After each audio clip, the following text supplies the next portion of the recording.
Delighted to say, Catflap chats. Not often you get to meet and speak with people like I'm 35, a little bit younger than you, but kind of grew up watching rugby, and you were one of those players. And then you went to Bath at the time, one of my favourite teams. I was like, fucking class. But Mr. Nicky Little, rugby legend of 4 World Cups. What are you up to now, pal? What's going on? How's things? What's news? Thanks for coming on. Good to be here. Thanks. It's an honour. Yeah, I tell you what, I'm just teaching sport in a little grammar school down in East Kent. And often the kids talk about, my dad, my mum loves you, 4 World Cups, blah, blah, blah. And I'll tell you what, it's a lifetime ago. I got nothing to do with it now, you know? Yeah.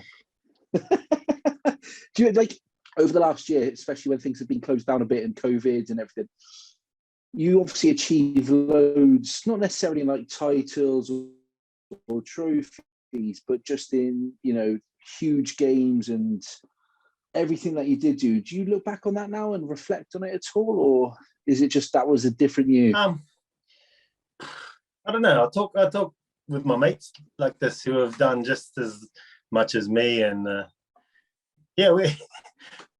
think, how do you say, you know, next job, that's what you do in rugby, next job. That's the way we feel. So, you know, what's next job? Well, get a job and fucking hell, get a real job and pay the next mortgage and, you know, get another car and fucking, you know, get a few guitars, have a rest, you know, next job. I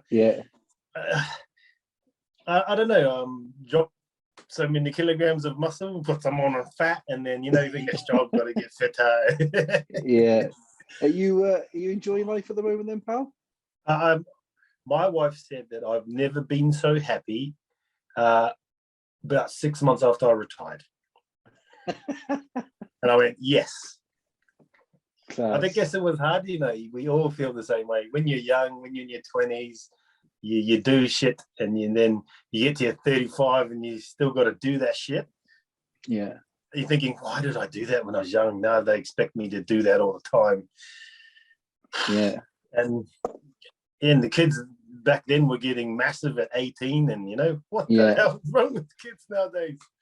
Built in the gym, like. Oh, mate, we used to go because the opposition went. Yeah. Now they go because they love it. I'm like, man, I don't love this shit. What am I doing here? Yeah. Class. So what's Nicky Little up to nowadays then? Because everyone would remember you, you know, spiral bombs and playing for Fiji, Bath, Sale, Ponty. What are you up to nowadays? Tell the people. So, yeah, I'm just a secondary school teacher, director of rugby, and I take all the sports, basically telling these kids how to win and lose, and just, you know, in the end, be a good dude. Yeah. In the end, just be a good dude, man, because you're going to have a job one day, and if you're acting like that, you're going to get a hiding on the work site, or you're going to get sacked in the boardroom, you know? One of them. Yeah. Class. It's simple, that is, as well. It's simple. Yeah, maybe you'll get a hiding in the boardroom, which is awesome. Yeah. I've not had any of them yet, but I can imagine it's a bit fruity. Yeah, you know? You walk into a pub walking like that and thinking you're the man, something's gonna step you up. And yeah, there's always a bigger fish. That's what I always say. There's always. Definitely. And like, we'll have a chat about your career and that in a bit. Like, do you watch rugby now? And do you, like, I know you're teaching sports and rugby now, but do you like stay involved and watch it a lot? Yeah, I never watched any when I was playing because it just used to hurt my head. Yeah. But now I'm just I'm watching, you know, the typical moves of nowadays and how they're moving on, and especially the Super Rugby Aotearoa, you know, that's just nuts. Yeah. And my favourite game actually is rugby league. So watching the NRL, that was my first love, rugby league. So I'm getting all these kids to watch the lines they run and how they catch and pass. You know, but I don't have a school of animals, so I'm doing the best I can give them to watch. But, you know, they're just kids who just want to go outside when it's nice and sunny, which is fine, you know, which is fine for me. It's I suppose kids these days have got so much more they can do.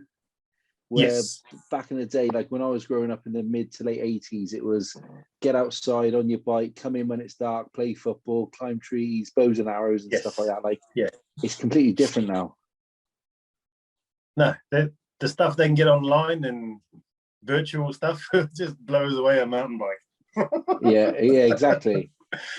Yeah. And you're in a nice part of the country as well there, so I can't imagine too many kids grow up rough and ready and looking for a bit of action, you know? Nah, we've got a very middle class, very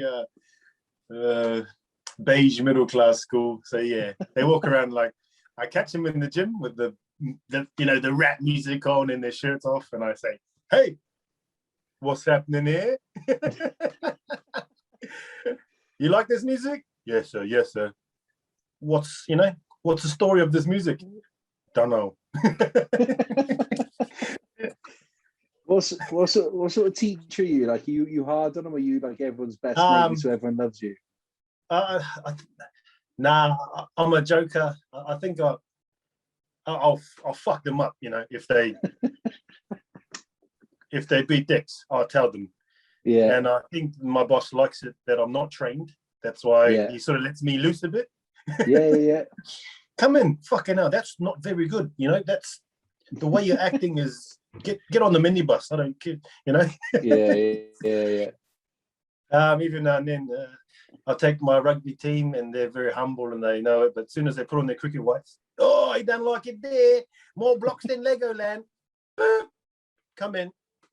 Shut the fuck up. What was this all about? Giving it the I'll big be one, on the minibus, and we'll go home if you're gonna act like this. Because when we play Dartford, massive school, in the rugby, you don't say shit. And I can hear the boss is going, chuckling to himself like, "It's true." Yeah, stop it. Be simple, stop it. Class. I love it. I absolutely love that. I don't know what it is, like PE teachers and like sports teachers, they always just got away with being a bit rogue or renegade and just being a bit more normal, and that's why everyone loved them. I guess so, yeah, because what was it? You get out there and you push yourself. Yeah. Hey, push yourself. If not, fuck off. That simple, like. You don't have to be good at it, but just push yourself. That's all we ask. Yeah. Rugby is great because rugby don't care if you're shit at rugby. If you can take a beating and drink or don't drink, but hang and take the shit and give shit, mate, you're in the team. Yeah, good blokes, good social, good banter. Yeah. If you can play guitar like me, you get 4 World Cups.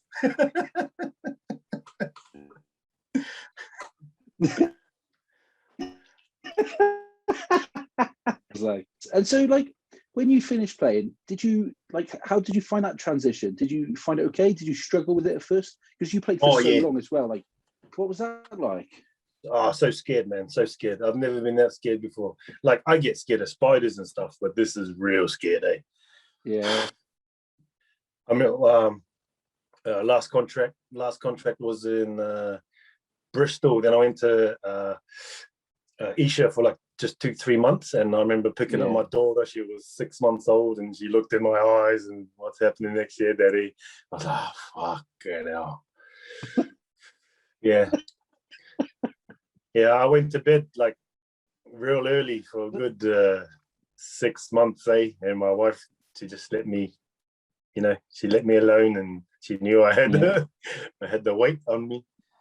Then I thought I wanted to be a big private school rugby guy, but found out that I don't like that sort of pressure.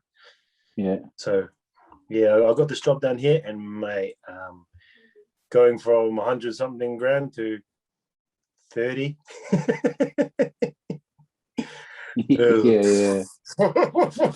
What the? Yeah.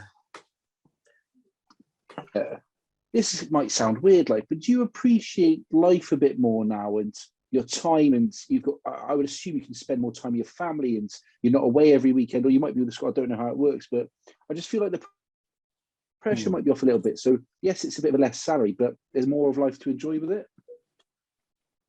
Oh, mate, I think you don't know shit about life when you're in the rugby bubble. You don't. No. You don't. If I went to coaching, less money than as a player, but still in the bubble, Yeah. And you do that for 10, 20 years and you come out of it.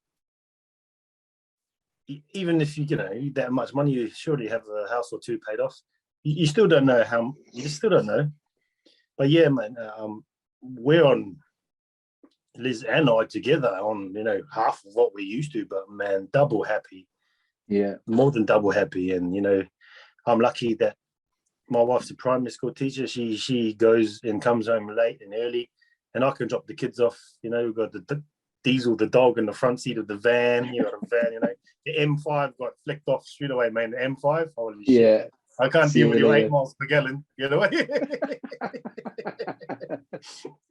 got a transporter now that fits 50 kids. Yeah, class. And I love it. Yeah, just the whole life is just cruisy and, much happier. I don't want to be a pro coach like some of my mates who are, which is great, Yeah. They're doing real well, but I don't want that life at all. It's not, and with Kobe, but obviously you know quite a few players, and with playing, your schedule set, you turn up at this time, you eat, you train, this, turn up, do it, go home again, right? Sorry. With a coach, it's all encompassing. So you're working before they turn up, you're working whilst they're training, you're probably working once they're gone, then you're working in the night whenever your kids are in bed, you're working at the weekend. Being a coach is 24/7. That's not me.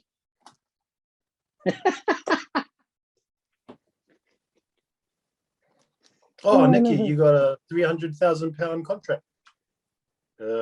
Nah, that's not me.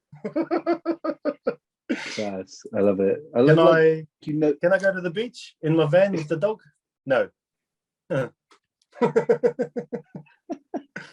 I love exactly what you want from life, and it's not. What am I going to do with all this money? What can I do with all this money? Buy stuff. When can I use it? When you retire. What's the point in that? I'm retired now. But you've done a bit of coaching, because you did help out with Fiji a bit on the coaching side, didn't you? Oh, I don't mind doing that at all. That was just they called me over 2013. You want to come and help us, give some game plans, blah blah blah. Yeah, sure. How long for? 6 weeks. Nice. Yeah. I don't mind that. Where are we going? Oh, mate, you'll hate it. We're going to Japan, Canada, America. Woo! Yeah. So that's it. That's the way to do. That's the way to play rugby. You've traveled the world playing. I feel like it's interesting. I speak to players now, and more of them. We had George Cruz on second row last week, and he's obviously gone from Saracens to Japan, and he might have missed out on England caps and maybe this Lions tour, but he's so happy with his decision because he's chasing experiences now, not necessarily. I mean, there must be some good cash there, but he's not just chasing, I'm going to stay here because I might get another 20 England caps. I want to go and see the world. I want to go experience it, and new cultures and new friends and new this and that. Yeah, this was 20 years ago. My uncle was an All Black, and he traveled the world, and he goes, mate, get out there. Look at Johnny Wilkinson. He was all right, and then he went to France and just blew up. Because now he has to deal with, I didn't want to play today, Johnny. And he gets some sun on him because there's no fucking sun in Newcastle. Nah. Yeah. And I really want Owen Farrell to go to France next year. Just go to France and leave North London, go somewhere beautiful, and just live life and think, you know what, I can make a mistake, and it doesn't matter because French don't give a fuck about nothing. Nah. Hey. They're back in the Premiership next year now, aren't they, Saracens? Yeah, so if he wins again or 2 or 3 times in a row, who cares? Go to France, go to not Italy, they don't have the money, but go to France, go to Japan, and go live, mate. Just, Go to New Zealand. There's no money, but imagine playing that rugby. Yeah, you said, sorry, mate, you said about Owen Farrell going to New Zealand and then it cut out. I didn't hear anything after that. Yeah, if like Owen can go to France or Japan or New Zealand, and I just experience something different and be lit again, you know? Not saying that he's not now, but something different and learn how they play. Yeah. I think a few lads have done it. I think Alex Scood, the fullback, went out there. He came back, and like I said, George Cruz is out there now. I don't know if you know Dominic Day, second row. Yeah. He's at Saracen. Yeah, so he's played Melbourne Rebels, Japan. France is the only place he hasn't played really, but he's loved it. He's loved traveling the world. And unfortunately, I think like based in Cardiff, a lot of the Welsh players, if they don't have 60 caps for Wales, then if they leave, that's their Wales career done, which is a bit, I don't know, New Zealand do it obviously, and Ireland do it, but you know, look at South Africa, Argentina, you know, England do it to an extent, but these other players, they're traveling the world, earning good money, making great experiences, meeting new people. Yeah. I feel like the sport's got a bit more to give than just paychecks. Absolutely. Absolutely. And why wouldn't you want your players, I'm talking about the Welsh Rugby Union, why wouldn't you want your players going to New Zealand or Japan to, earn a bit of coin, but get a different side of things and, you know, a bit more fire? Why not? Yeah. No, I completely agree, pal. Talk us through your career a bit there, mate, because you've enjoyed the fruits. I can't remember it. Do you know what, right?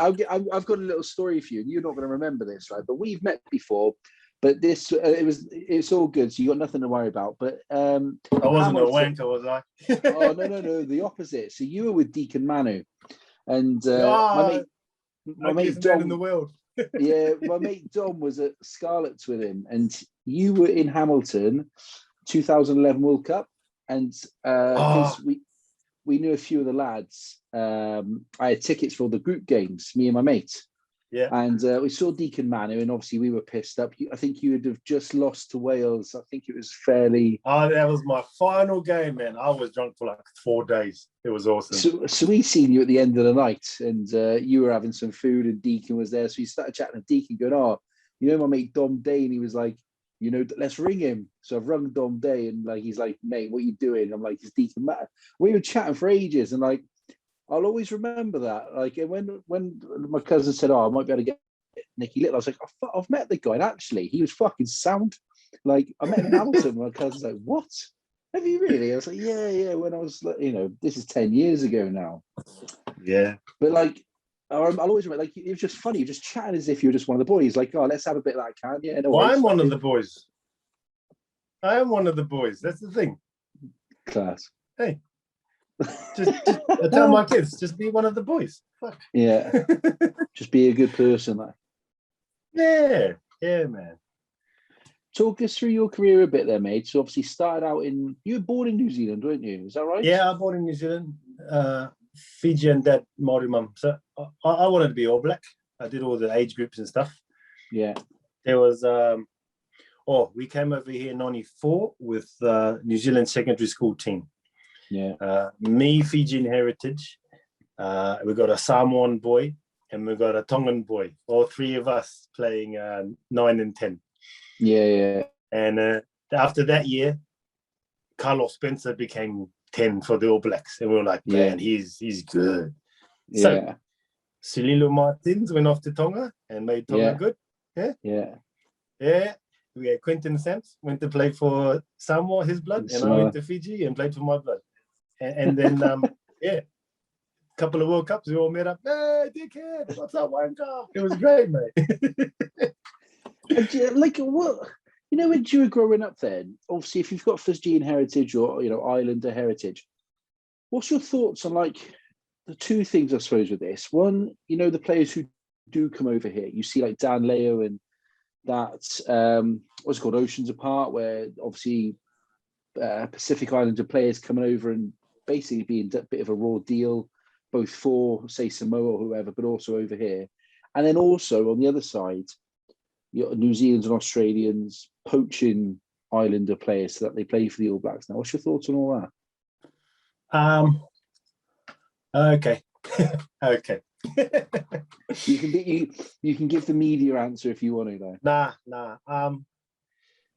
I understand, because I understand.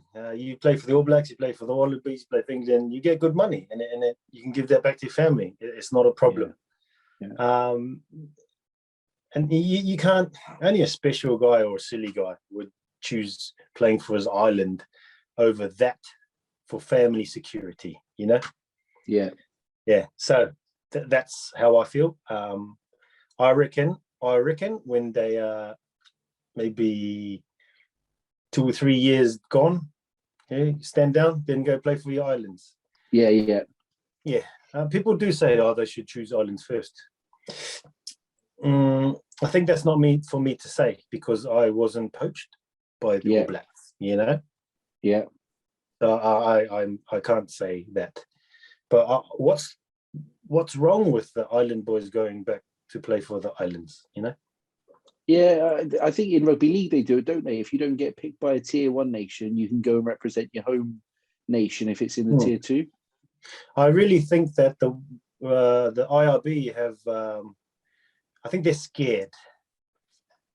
I think that's it, because they talk about inclusivity and all this stuff, but if they just let the island boys be islanders after they've been used and, used, not abused by England or Ireland, they're used and paid well. Yeah. Because no, it's a special situation being an islander in playing for another country, because other countries don't want Englishmen to play for their country, do they? No. No one says, "Oh man, we need a Welsh back rower or a Welsh wing." No one says that. Everyone says, "Hey, sorry." No one says, "Oh, we need a French 9." No, we don't. We need Fijian, Samoan, Tongan power. That's what we're good at. So that's what we're on the market for. Yeah. So that IRB need to realize that. Have you seen Fekitoa's? No one says, "Oh man, we need a really tall, skinny second row lock from Ireland." No one says that. Oh, class. Have you seen Fekitoa's gone back to Tonga and played in the sevens, and now he's going to represent Tonga now? Like I think more players should. If you look at the number of All Blacks that have been capped once or twice and then they're gone again, Casey Laulala and people like that. Yeah. If they have got heritage anywhere else, then why can't they go and play elsewhere? Exactly. And people say, "Oh, it's racist. How come no Englishman can do that?" Because no Englishman is wanted from another country. That's why. No. You look at some of the best performances from, I don't know, England. You look at Manu versus New Zealand. Look at Billy Maku. Wales. You look at Falatau. They do make a difference. Absolutely. The French have got how many Fijian wingers and centres? Oh, Vakatawa and mate. Yeah, unbelievable. You could get a Fijian 15 from France alone. That would rock some socks in the World Cup, wouldn't they? Yeah, I can imagine. Oof, mate, I'm glad I'm not English playing against them. Like Tuasova, the guy is an absolute tank. See, mate.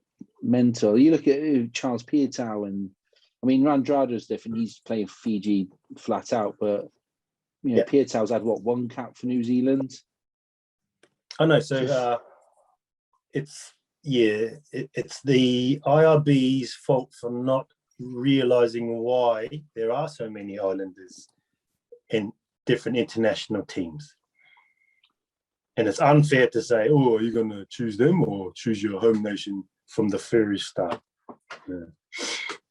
That's what Just imagine that. Yeah. Hey, just imagine career. The whole world wants to see massive Tongans coming back, all fully armored up and weaponized from different countries. Mate, I lived next door to Andy Tuilagi for a bit, and he was obviously playing for Samoa at the time as well. They became my second team. I absolutely loved them. Just like absolutely, they just seemed like, I don't know, just brought that electric feel to it, I really hope, and I'm pretty sure that the Islanders, us three, Samoa, Tonga, Fiji, are everybody's second favorite team. Yeah. Hey? I agree. Hmm. England is definitely not anyone's second favorite team, and I'm English. Yes. We're not even England, English people's first team, like. Yeah, that's their problem. So, what can they do to win fans? Because obviously it's not win, is it?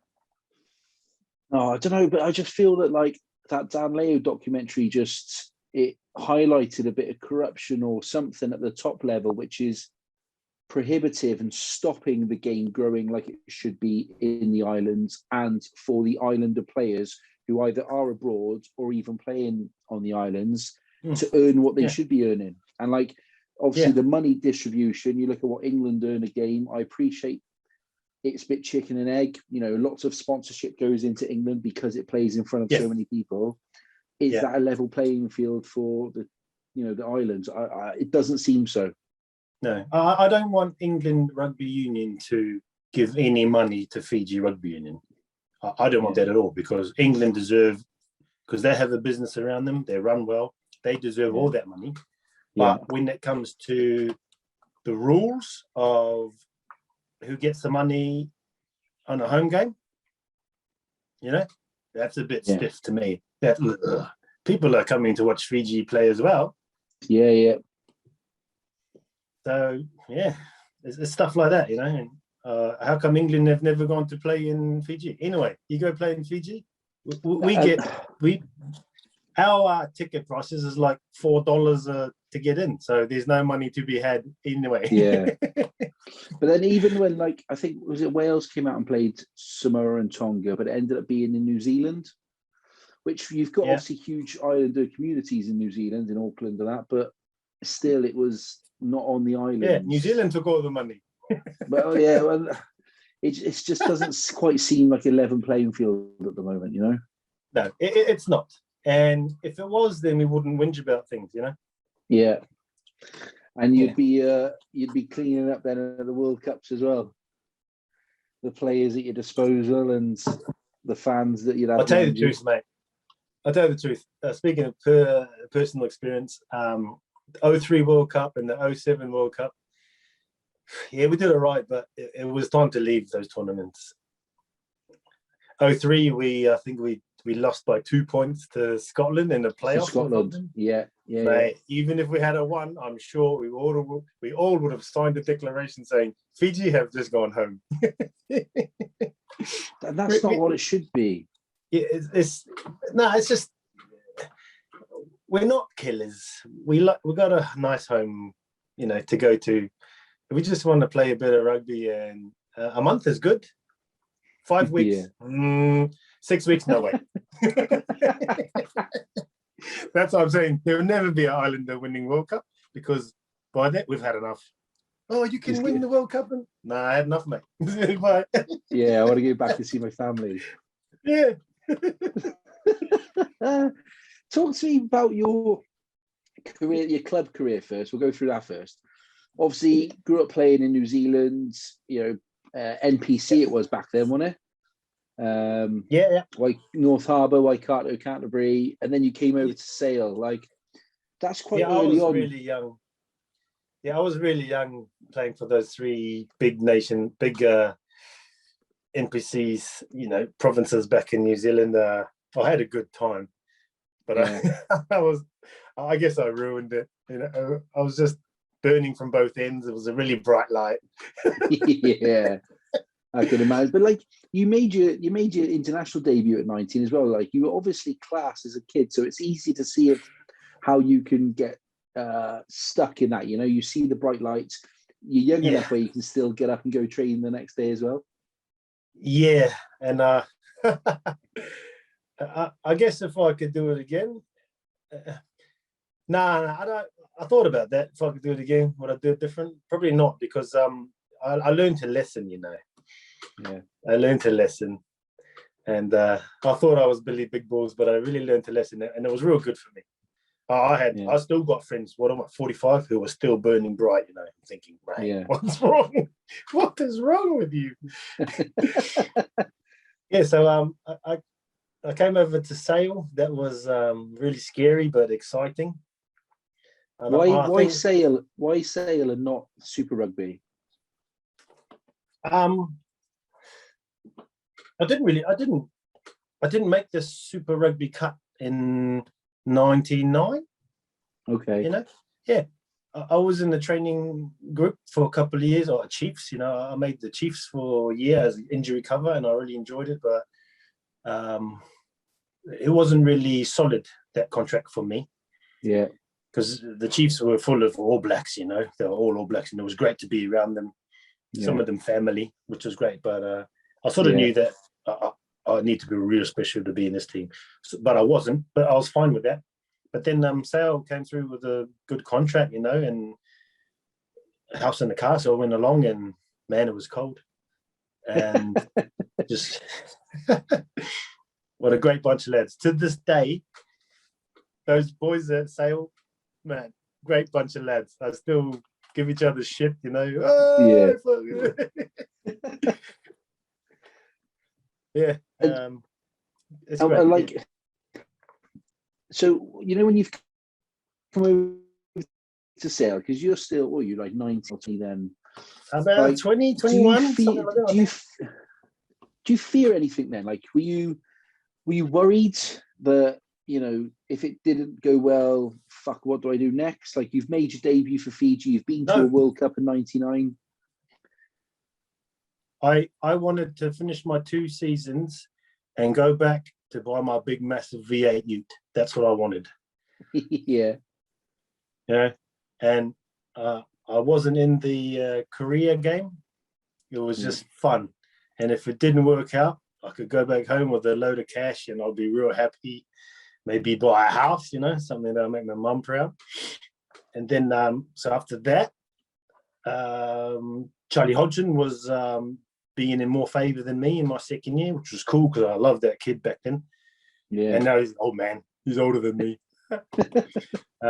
Yeah. Then I went to Dax, south of France, you know, top 40. Man, that was an eye-opener because it was really not badly managed, but managed really differently, you know, as I said, managed differently. And we trained at 7 in the morning and then at 7 at night because it was fucking 45 degrees. And I was like, wow, this place. And then all of a sudden, everything stopped because we had 6 days of drinking piss because they had the Fête de Dax. Yeah! I love this place. And then I, you know, got injured in that. And then they sort of, I couldn't really get hold of anything of the language. And then they sort of sold me off after a good 7-8 months. And I went to Ponty. Yeah. Which was how did you find Sardis Road then, mate? It was from Dax. It was the other end of the world. Freezing cold and pissing rain. But I tell you what, I had some good heavy times with the Ponty boys. Yeah. Shumai. It's only up the road. It's literally 10 miles that way. Oh, mate, great. Even to this day, you know, that's it. To Dax, I still chat with some of those idiots. And the Ponty boys, we still chat some of those idiots. And then left Ponty again because, you know, Saracens came with the offer. You know, I didn't know. I'll go to Saracens. And then I had a 2-year deal and then it rolled on to 3 and then 4 because my wife, she got a job as a teacher in London. So we sort of stayed another year. But longer than I wanted to because I wanted to. By this time, I wanted to see the world. You know, I was in the career path. Yeah. But and then things weren't going too well at Saracens in selection point. But I love the boys, and I still go for the team. You know. Yeah. And those coaches have been and gone now. So I guess thinking of it wasn't just me. It wasn't just me. Fuck him, don't worry about it. Fuck off. I'll tell you what. Like Steve Diamond was my teammate at Sale. Yeah. You know? Yeah. I felt he changed. He really changed as a coach, and I didn't want to. I didn't want to annoy him, but I was just sort of a little bit hurt that he didn't treat me like a teammate anymore. Yeah. So, and here's what it is. Okay, we're not going to get on. No, I still liked him, but I don't think he got on with me. It was a bit different. And Mike Ford too. He was wasn't really nice to me, but I wasn't going to badmouth him at all in front of all the boys. Yeah. So I guess I handled it quite well. I was pretty cool, Then I saw Mike at the end of my career. He was coaching up at Leeds after getting sacked from 17 jobs because of his attitude, I suppose, No, I'm being serious, I've heard stories and, with England and all sorts like that. I never met the guy. And now I was playing for Isha against his Leeds, and I come off the pitch and we had a hug, it was good, Yeah. And he goes, how's it, old man? I went, hey, old man, and I'm not bad-mouthing him here. I'm just saying that he wasn't nice, Yeah. And there's more important things in the world as well than just having grudges and stuff. There's no need for it, is there? Even times, he I couldn't say I was a bad man. He just didn't like me or select me or even chat to me, so it didn't matter. And then, my wife's from Manchester. We were up in Manchester, and the Wasp boys pulled up the big fucking bus in the middle of the street and beat the horn to me. Hey! There's some dickhead hang out the window. Hey, got some tickets, nigga. Come and watch us play Sail. Sweet. Change our plans, go Sail play Wasps. And then, I saw Dimes give a hug again. We were just hugged, and then it was cool. Yeah. So I'm not holding the grudges. It just, I just said to myself inside of me, if I ever made people feel that way, I would have failed my life. Yeah, I got you. And I know they're under pressure and all this crap. But, it's a measure of the man, how he behaves with all that shit on him. Yeah. Yeah. So, Saris went to Italy. That was wow. The most beautiful people, food, cars, clothes, weather. What can I say? Yeah.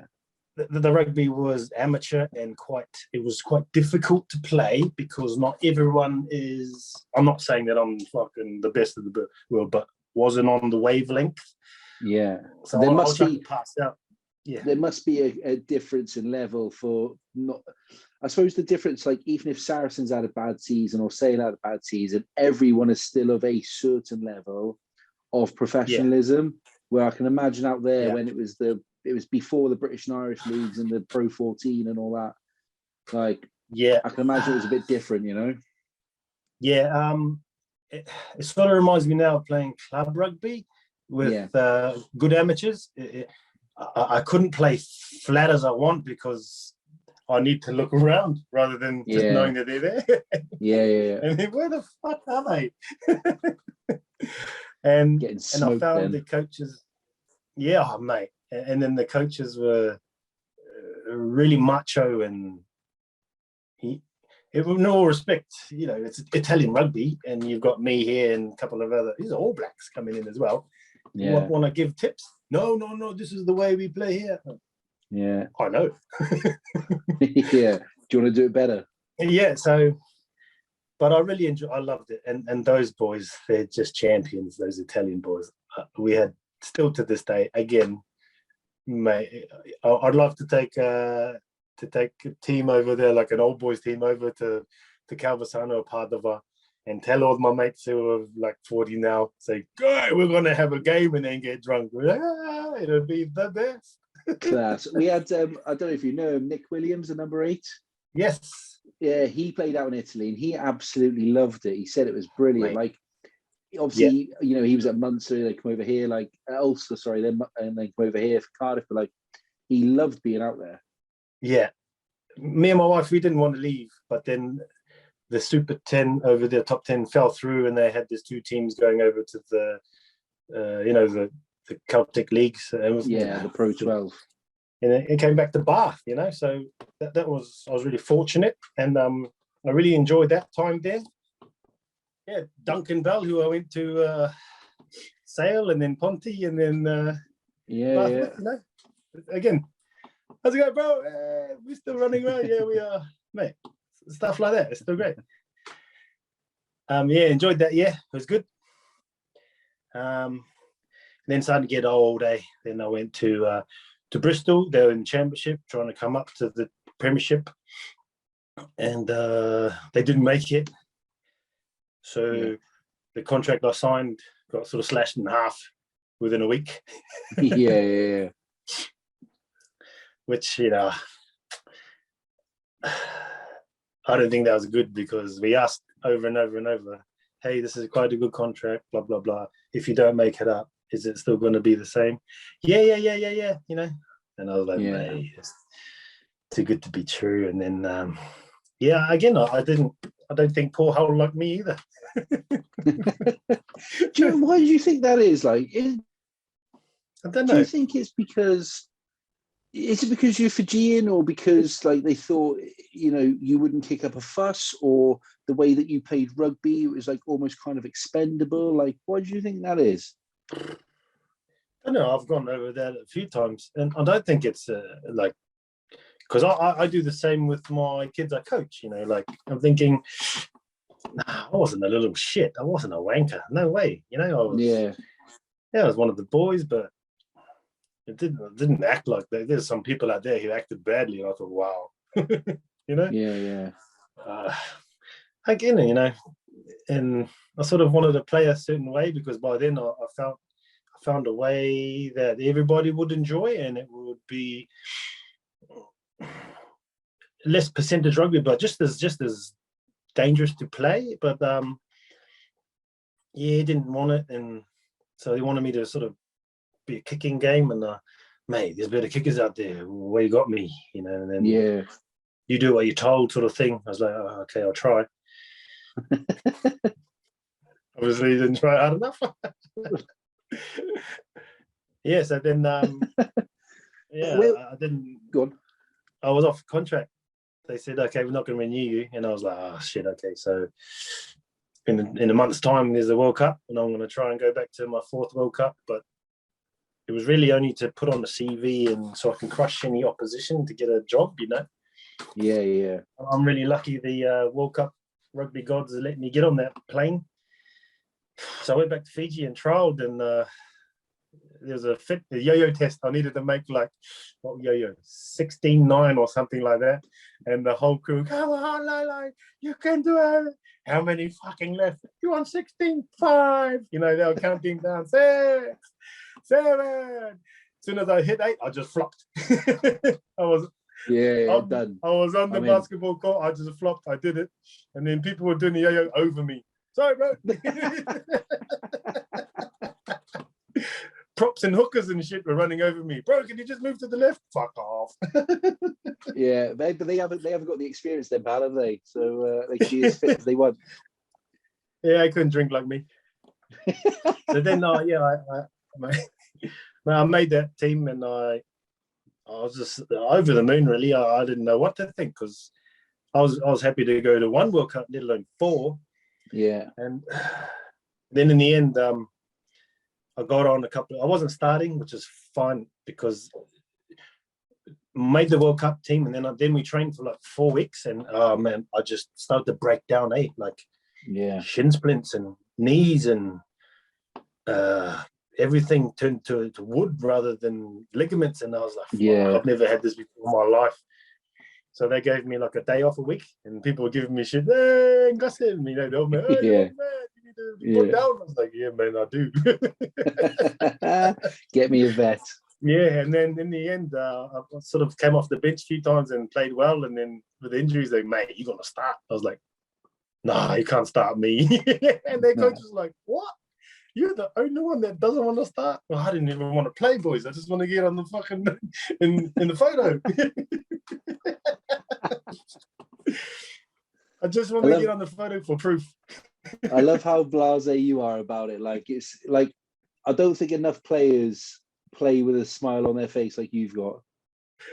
You still there? Ooh, yeah. Something's happened again. I know, I can see you. I'm there. Can you see me? Yeah, man. I was saying that I love how you've got such a smile on your face. I don't think enough players maybe it's the fact that you came through when you did, and so it was probably still a bit amateur then, and then came through into that professional time. But players don't have the smile on their face like you do, and like take it for what it is, which is it is a job, but you're there to enjoy yourself and have a laugh as well. Well, I feel sorry because I don't think they're there to enjoy themselves anymore. You know, they got all this fucking social media shit, and if you smile when you lose, that means you don't care. Oh yeah, you know, just bullshit. That sort of pressure we didn't have. Yeah.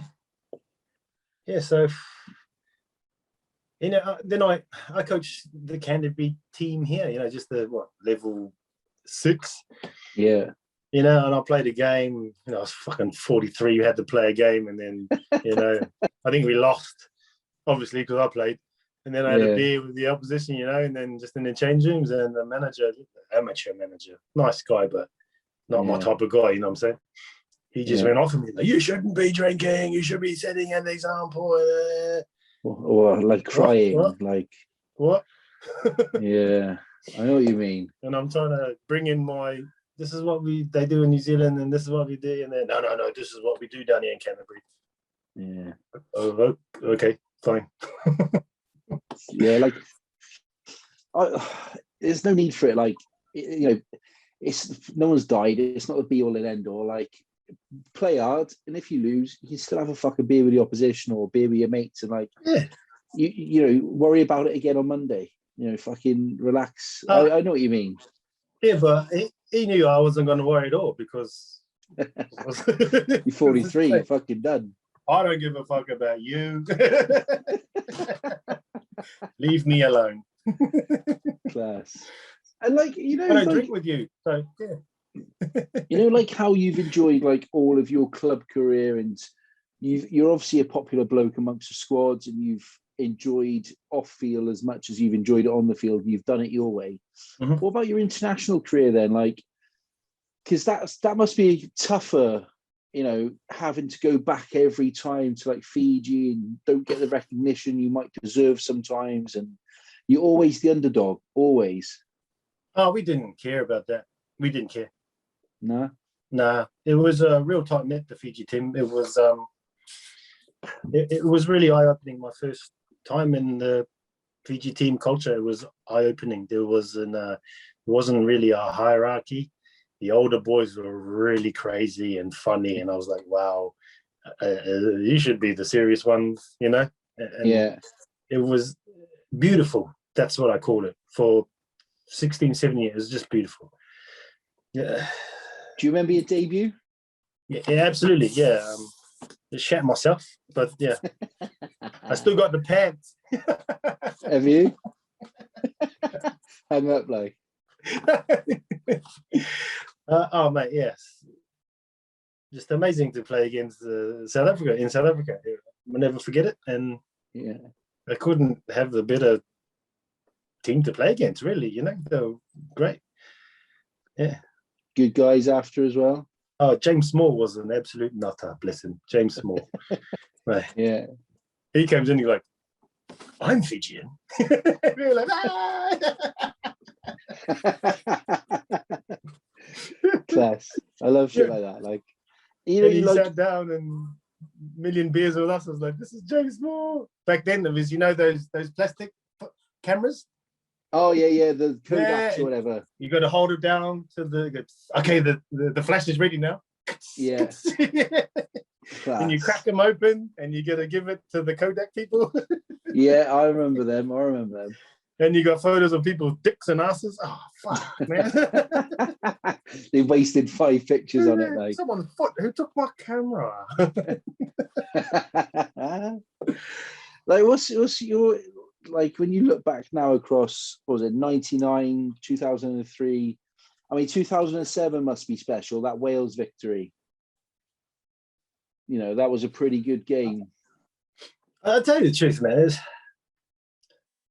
It's no specialer, you know. It wasn't any specialer. We could have lost by 2 points, definitely could have. Yeah. And I'd still enjoy it the way it did. I think the next game, I didn't play in it, but the boys, you know, gave South Africa a bit of a shock. Yeah, that was special. Because, with all respect to Wales, you should have blown us away. This is South Africa. It's a different kettle. And South Africa had to have a think about themselves, which is just great, And they obviously won it that year, 2007. Yeah, smashed England in the first game and then played them again in the final.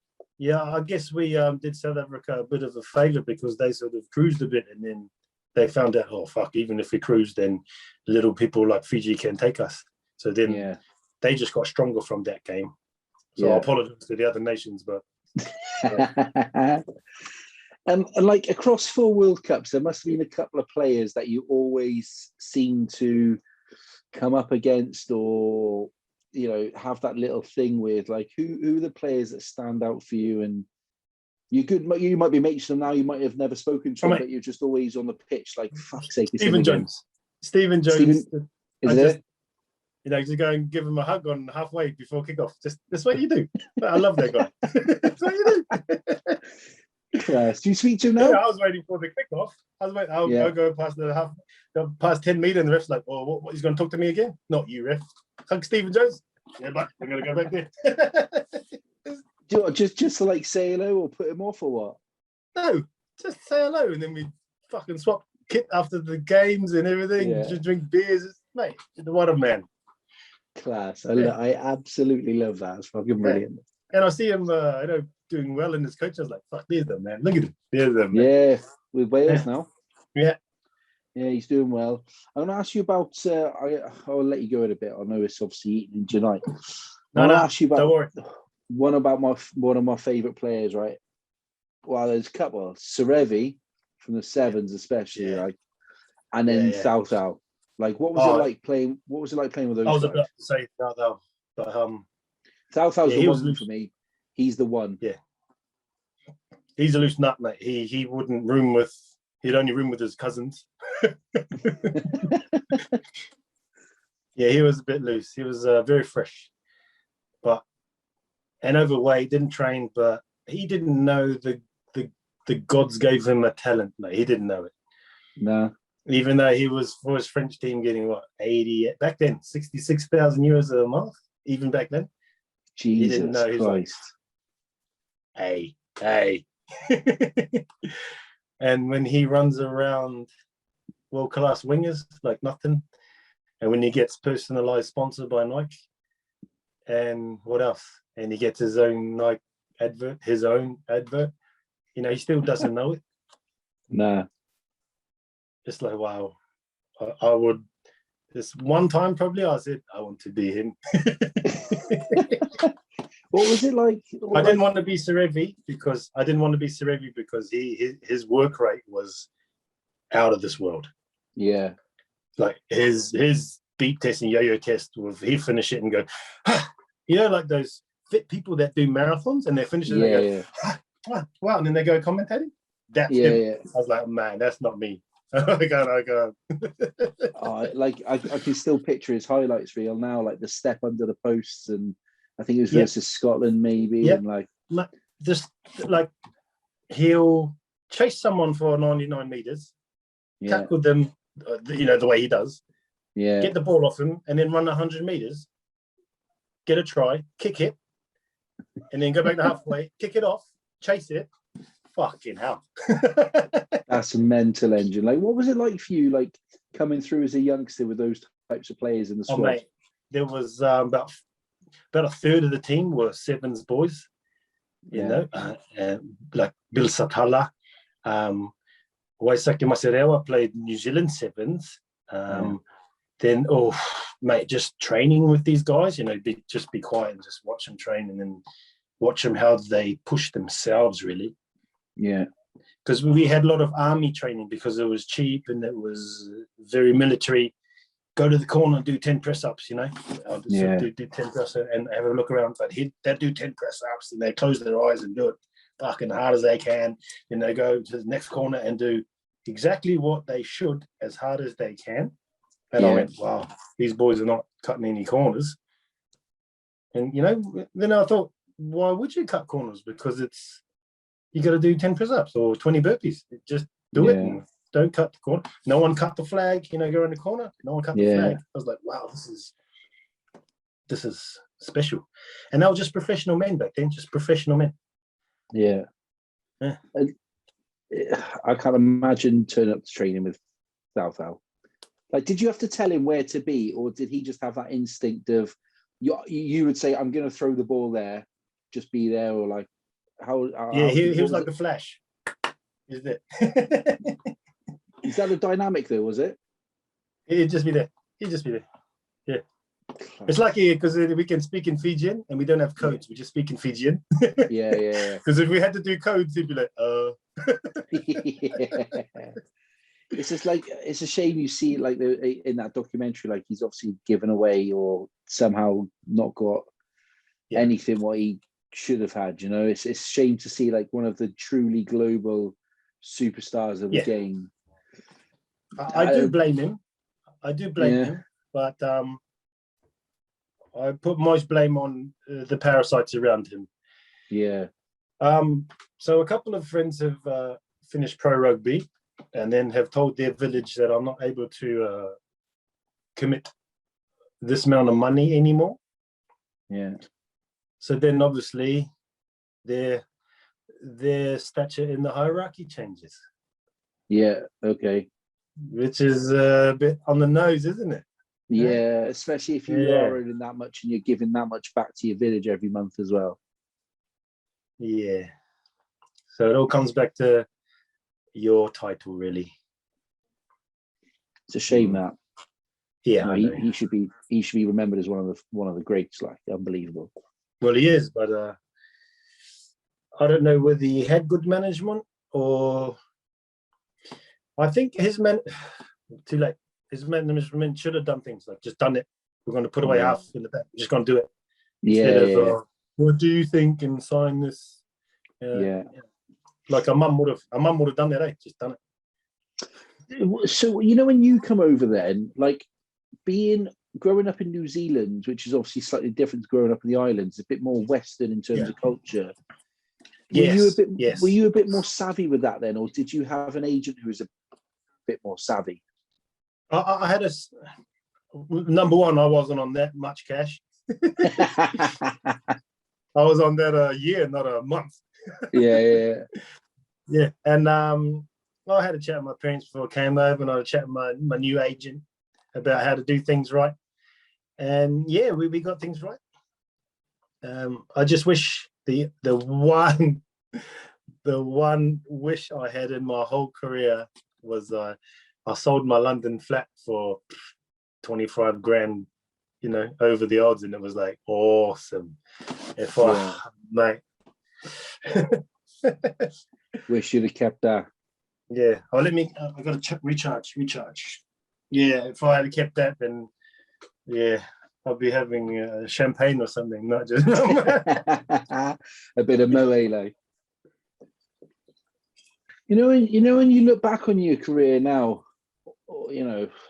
club and country, what's the moments that you think of that give you happiness? Like, what's your first thoughts? My mates. And like, is it?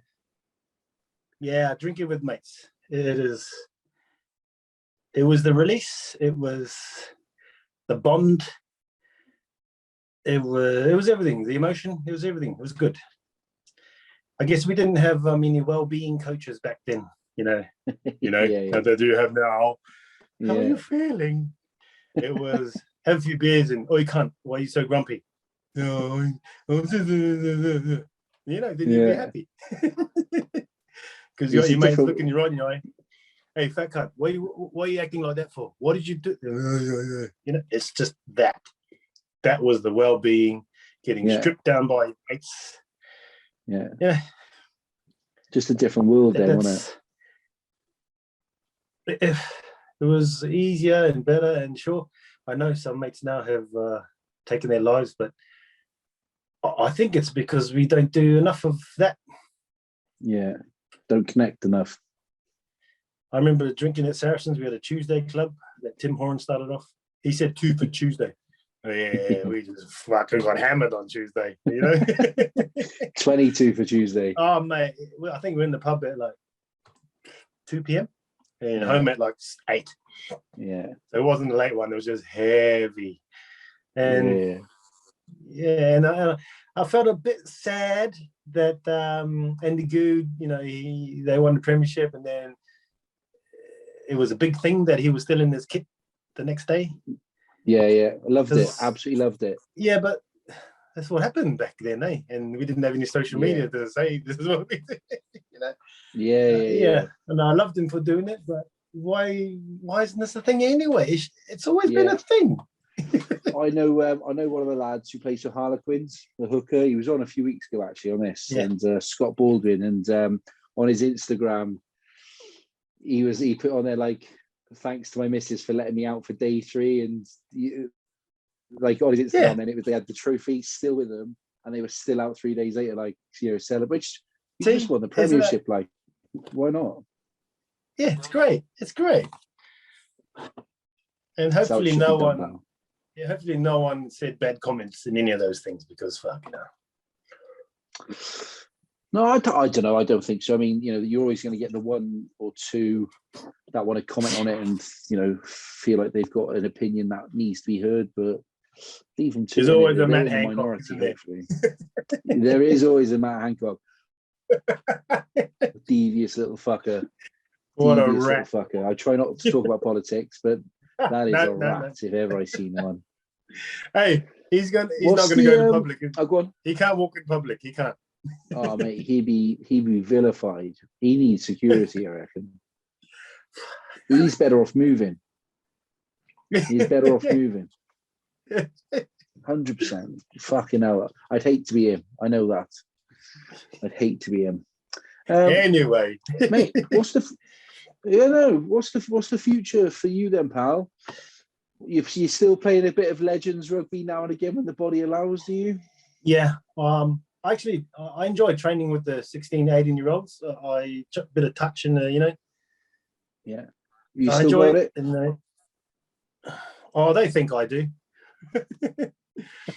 But I guess I can do it better than I can say. So yeah, it's coaching. But I get out of the way. It's like this. Yeah. And they go, oh, because I don't know what I'm doing with you. Oh, so your left leg's up there, sir. I don't know. Yeah. It's like this. yeah. And then ball's over there. It's like this. Yeah. So I feel funny with my hands up. Or watch any rugby and the Owen Farrell put his hands up. Yeah. Little things like that. So I enjoy running around and trying to, burn the calories. I like the job. The school gives me a lot of life, rather than hassle. Yeah. So I'm forever indebted to them. So last year, me and my new mates here for 10 years old, my Ash village mates, we got drunk and he goes, hey, we're gonna take over the catering at the camping ground, and we just went, yay! So fucking 6 weeks ago, he goes, hey, you remember the thing? What? Oh, if I said no, yeah. So on the side, we've got a shipping container with a pizza oven in it. Class. And it's raking in cash. I was like, wow. So we hope to have another camping ground going pretty soon, and I know those are seasonal. So in the winter, we want to get mobile before the winter with some food, a mobile bar, and then a mobile sweet trailer. And I want to go to. I've got a couple of super dads who, when you go to Six Nations, and before you go to Twickenham, you go to the local. There's a big marquee, and you pay your money. Yeah. I want to be the cooking guy in there, pizzas or chicken. I want to be that guy because class. If we can, mate, we did 210 pizzas 2 Fridays ago at £10 a head. Yeah. In East Kent. If we get to Saracens, pal, around the racetrack. Mate, if I tell you, if we can do something like that, or the golf opens pretty soon. Again, like I wouldn't have known this if I hadn't have been part of it. It's a different part of my life I've never thought about. So if I can see myself having a big pizzeria on the beach somewhere, pizzas, beers, sweets, TVs for sport. Mate, well, that sounds like heaven. I'm going to be massive, bro. Yeah, can I come? I'll come down. I'm going to be 180 kilograms. Class. That means that fuck yeah, life's for living, mate. And I love the fact. This is where I want to hang, because I make frames. I'll send you some clips. I'll send you some photos of the frames I make. Yeah, yeah. And that's the sort of place where I'd like to hang my frames and all the jerseys that I've collected in. Yeah. Because it's a sports bar and it's mine. Yeah. It's not I don't know, some big name. It's just mine. And people can sort of say, oh, what's the story? It's a story. Then, but to everyone else, it is a big name. To any rugby fan, probably over the age of, say, like 30 maybe, who would have grown up watching you, it is a big name. It might not be to you because it's you, and I think you're underplaying yourself a little bit there. You know, it is big. Like, yeah, true. I enjoy, like, I've got jerseys here now, like from various mates and stuff like that. Like, I love it because I think, you know, some people go, oh, why do you want a jersey for? But every time I look at that, I think of that person, and I think of that, you know, that was the Australia Lions tour, and I think, oh, that's my mate, like, that's fucking class. So whatever it is, I think about, oh, I was there at that game, or I watched that on TV, or my mate went through this to do that. Like, I don't know. I'm a big sports fan, so okay, yeah. I quite like that, you know. Yeah, I get as I said before, like mums and dads saying, "Oh, honor" and stuff like that. I'm like, oh, I don't think so, but thank you, and I hope I behaved well on the TV for your children. You know, that's basically that's it. Yeah. Hey, if I dropped the ball, I hope I didn't say fuck. Mate, the thing is, everyone does. Like, so what? Get on with it. Everyone does it. You know, too many people, like, I feel, are trying to be squeaky clean nowadays, and it's not real life. I know. Who's this? Who's the big prop for Quins? Marla. I love him. Joe Marla. Yeah. There needs to be more. Yeah, not enough characters in the sport. There probably are characters in the sport. They're scared to be characters because of social media. Yeah, I understand. Because I don't care about social media. I don't care about what people have for breakfast. Yeah. I don't. I'm telling my kids now, look, you can't post stuff fishing for likes, because fishing is, you don't know what you're going to get. That's the thrill of fishing. Yeah. You know, you're going to get, oh, kill yourself. Oh, he told me to kill myself. You're fishing. Yeah. Just stop it. Stop doing, post stuff that you're proud of. Post stuff that means lots to you, but don't just go fishing for crap. You know, these, oh my days, have you seen what's on TikTok last night? Oh, shut up. Yeah. Shut up. I know what you mean. Shut up, mate. We're in a generation that's all guilty of it as well. Yeah. You're from the generation before, pal. So in a way, I'm jealous. I think there was a generation that had none at all, which I like to see what people are doing. I do, you know. But not to the point. Like, I don't know if I don't know if you're on like Facebook or Instagram or whatever, but like, it is good. My family live in New Zealand; they live in Auckland, so for me, it's good for them to be able to see my daughter growing up, and that's what I use Skype her every or Zoom. Yeah, they Zoom every weekend. It's free and it's a platform, but to follow, like, I'm an influencer. Oh, shut up. Oh, it's fucking class. Hey, mate, this has been I know you said, oh yeah, whatever, like, it's been a genuine pleasure to chew the fat with you, pal. Yeah, man. And get to know you. Like, I watched you growing up. Like, I was growing up, watched you, and I feel fortunate I get to do things like this and call it almost a bit of work. Oh yeah, no worries. But it's great to see, like, how much you love life, and it's the simple things. And I don't think enough people think about that. They don't think yet.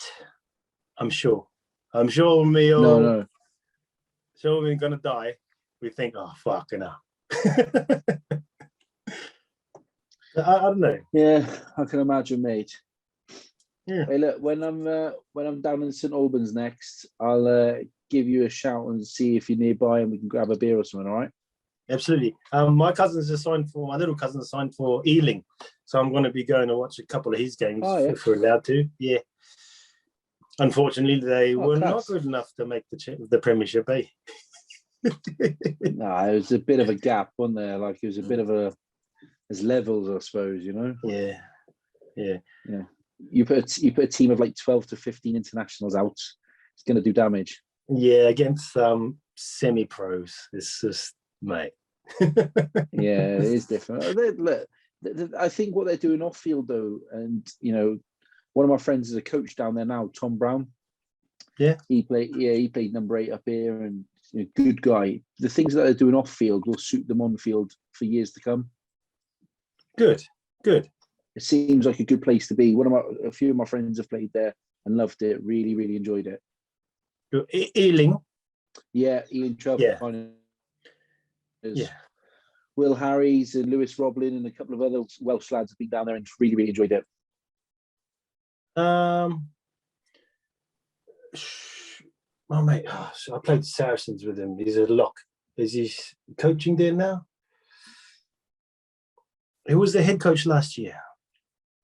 Alex Sanderson. No, at Ealing. I don't know about. I'm not sure. Alex Codling. Is it? Yeah, is Codling around? Oh, I don't know. I only knew a couple of the players that were there, and then Tom's gone there to coach now. But they speak really highly of it and say that they're building for the future. Yeah, what's his hours like there? That's mad hours, eh? I can imagine. I mean, he was teaching in Dubai, which was pretty long hours as well. So I think he's used to it. But he's loving it. To be fair to him. Okay. Again, it's not me. Probably a bit too much structure, eh? Class. I love it, mate. Hey, Nicky. I just fuck off? You can't fuck off. Oh. I love it. I love how you're just so blasé, like nonchalant about it all. Like, I just want to enjoy life. Care? No, you have to care. It's not for me then. Not for me caring, man. Jesus. Hey. Thank you so much. No worries. I really appreciate it, pal. I'll send you some. I've hung my 4 World Cup jerseys. I've made my frames, and I've made a big long frame of all my professional clubs up north here. Class. And I'll send it to you, and I don't know if you can help me out, get some business from it or whatever. It's not a business venture. It's just what I do. And if the boys ever want a frame made of pallet wood and glass and it's nice and rustic, send them my way and I can do it. Yeah, so Dean at Cantabs, I've sent him a few shirts that I've got signed for him before, and they've got them framed up in the clubhouse and stuff. So 100%, like show me what you're doing, and I'll put it on social media and that as well. Oh, cool, man. Because just something. Not going to rule the world.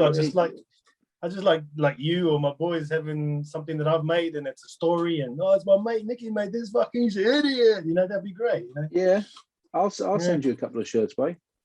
Yeah, mate, this one, because I see your frames there at the back.